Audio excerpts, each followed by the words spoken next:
আগামী জাতীয় সংসদ নির্বাচন সবচেয়ে বেশি ঝুঁকিপূর্ণ হবে। চ্যালেঞ্জ মোকাবিলা করে ভালো নির্বাচনের বিকল্প নেই। এক কর্মশালায় একথা বলেন নির্বাচন কমিশনার আনোয়ারুল ইসলাম।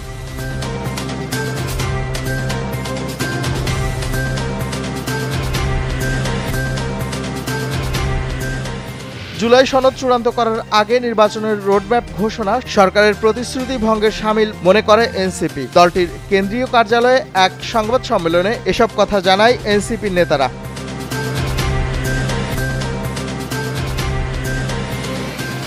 মঞ্চ ৭১ সংগঠনের বিরুদ্ধে ব্যবস্থা নিতে স্বরাষ্ট্র মন্ত্রণালয়কে ১ সপ্তাহের আল্টিমেটাম দিয়েছে মঞ্চ ২৪। রাজধানীর জাতীয় জাদুঘরের সামনে এক সংবাদ সম্মেলনে এ দাবি জানানো হয়।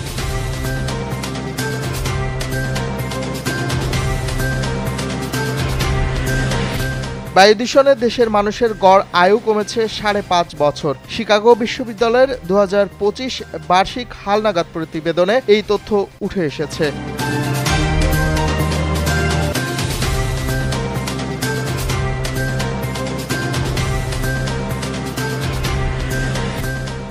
ইসরায়েলি হামলায় একদিনে আরও ৬১ ফিলিস্তিনি নিহত হয়েছেন। মানবিক সহায়তা নিতে গিয়ে প্রাণ হারিয়েছেন ১৯ জন। এক প্রতিবেদনে এই তথ্য জানিয়েছে সংবাদ মাধ্যম আল জাজিরা।